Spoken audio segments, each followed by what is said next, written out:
지금 전 세계는 코로나 바이러스 백신을 접종 중입니다. 작년 한 해는 코로나로 인해 상상치도 못할 일들이 벌어졌습니다. 모든 일상이 송두리째 변화되고 많은 것들에 제약이 생기며 없어지기도 하고 또 전에 없던 새로운 시스템들이 생기기도 하고 정말 변화무쌍했으며 많은 사람들을 힘겹게 했던 전 세계의 악몽이었습니다. 이제 세계는 이 고통에서 벗어나기 위해 애쓰고 있으며 드디어 수많은 노력 끝에 만들어진 백신이 세계 곳곳에 전달되어 접종이 시작되었습니다. 우리나라는 이런 위기 속에서 더욱 빛을 발한 나라 중 하나입니다. 갑자기 닥친 시련에 당황하기도 했지만 마스크를 사기 위해 긴 시간 줄을 서 자기 순번을 지켰으며 없는 사람들을 위해 기증하는 사람들까지도 나왔습니다. 마트나 식료품 가게에서 사재기를 하거나 약탈하는 등의 행동은 해외 기사에서나 볼 수 있는 일이었습니다.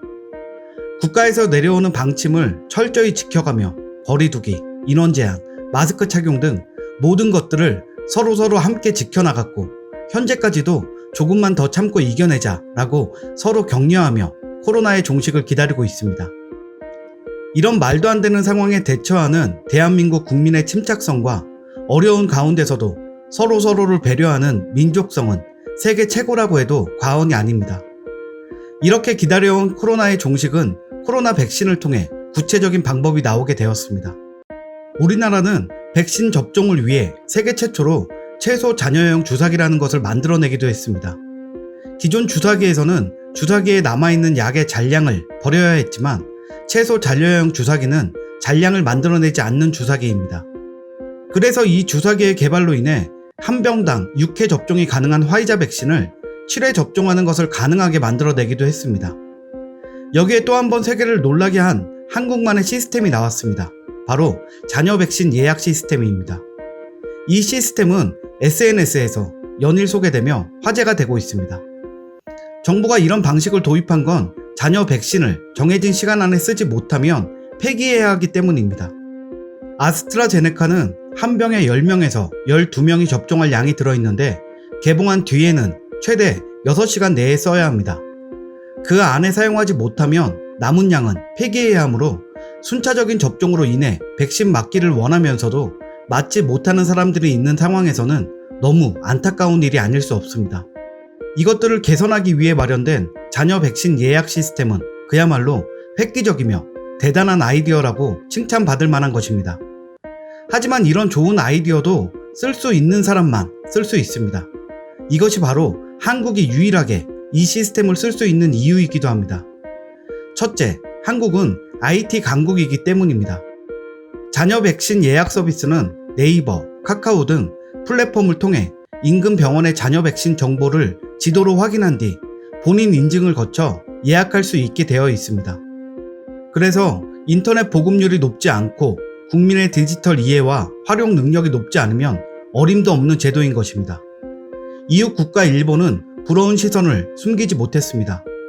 일본의 주요 일간지 니케이 신문은 국제면 기사에서 한국의 잔여 백신 서비스를 기사로 다루며 사회 문제 해결에 IT를 기동적으로 활용하는 한국스러운 노력이라고 말했습니다. 일본은 높은 시민 의식에도 불구하고 IT 인프라의 부재로 활용도가 떨어져 백신 예약하기도 어려웠기 때문입니다. 이런 계기로 일본은 디지털 분야의 낙후성을 인식하고 오는 9월 디지털청을 신설하기로 했으며 디지털 패전에 대해 반성하기도 했습니다. 코로나19 검사 결과도 팩스로 통보받고 여전히 공문서에 도장을 날인하는 등 뿌리 깊은 아날로그 체제를 바꾸려는 행보가 보입니다. 중국 역시 거지도 QR코드로 구걸한다고 할 정도로 모바일 결제 등이 발달했지만 정부가 백신 접종에 IT 인프라를 활용하려는 의지가 높지 않았던 것으로 분석됩니다.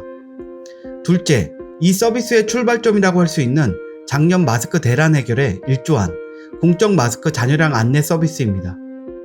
민간의 창의적 정신을 바탕으로 했던 공적 마스크 잔여량 안내 서비스를 이용해 이번에도 잔여 백신 예약 시스템을 안정적으로 구축하게 된 것입니다. 질병관리청의 기획과 카카오, 네이버 등 민간 IT 기업의 개발 역량이 자연스럽게 어우러지는 시너지를 발휘했습니다. 한 관계자는 중국의 경우는 우리처럼 민간이 참여하는 사회 공헌을 시도하지 않는다며 시민의식도 IT 인프라도 한국과는 비교하기 어렵다고 말했습니다. 이런 이유들로 인해 현재 한국에서 실행되고 있는 자녀 백신 예약 시스템은 한국만 가능한 시스템인 것입니다. 이 시스템은 단순히 남는 백신을 버리지 않는다 해서 끝나는 것이 아닙니다. 이 시스템의 최대 장점은 백신 접종 예약 수치로 그 효과가 증명되었습니다. 그것이 무슨 얘기냐면 60세 이상 노인분들은 코로나19에 취약합니다. 이들의 접종률이 역병과 전쟁의 승패를 좌우하는 것입니다. 그런데 접종을 망설이는 60에서 64세의 예약률이 20여일 동안 52.7%가 나오며 그동안 예약률을 높이기 위한 질병관리청이 노력한 결과가 초라했습니다. 하지만 일주일 남짓 만에 갑자기 예약률이 오르며 80%라는 1차 목표를 달성하게 된 것입니다. 전세를 뒤집은 1등 공신은 바로 자녀 백신 예약 서비스인 것입니다. 자녀분을 예약하는 시스템에 몰린 것은 우선 접종에 포함되지 않았던 50대들입니다. 경제활동 인구가 대부분인 이들은 기왕 맞을 거면 빨리 맞자며 자녀 백신에 몰려들었으며 그들의 안전 욕구가 실제 수치로 반영되는 자녀 백신 예약 시스템을 보며 저렇게 인기 있나? 다 맞는데 나만 못 맞는 거 아닌가? 라는 경쟁 심리가 발동하며 60대의 예약률이 갑자기 80% 이상으로 오르게 된 것입니다. 이에 50대 아재들이 아재 백신을 살렸다라는 우스갯소리도 나왔습니다. 언제나 한국 욕하기에 바쁜 일본인들도 이번에는 부러움을 감추지 못했습니다. 녹화해둔 월드뉴스를 보는데 자녀 백신을 지도 앱을 통해 표시하고 예약할 수 있는 시스템을 갖춘 한국 뉴스를 보고 멍하니 바라보고 있다가 NHK 뉴스를 보니 일본은 집단 접종장에서 사람들이 효율적으로 입장할 수 있도록 동선을 짰다는 소식을 전하고 있었다. 취소된 백신을 그 접수 현장 운영하는 사람들에게 마치고 있다고 하는데 더 이상 맞을 수 있는 사람이 없게 되면 어쩔 셈이지? 근처에서 아무나 불러올 건가? 한국처럼 정보를 알릴 수 있는 앱을 개발해야만 한다.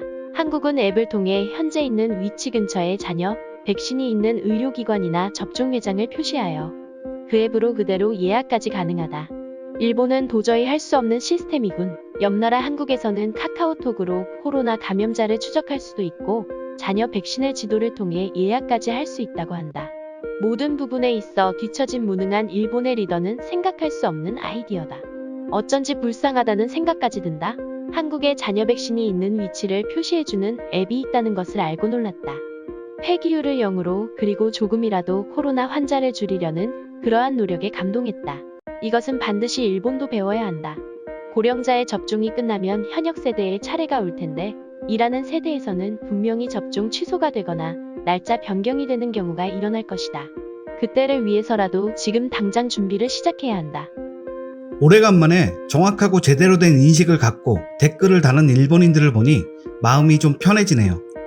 코로나 백신으로 인해 얼른 세계가 안정되고 마스크 없이 세계 여행을 할 수 있는 날이 오기를 기다리며 오늘 이야기 여기서 마치겠습니다. 구독과 좋아요 부탁드립니다. 감사합니다.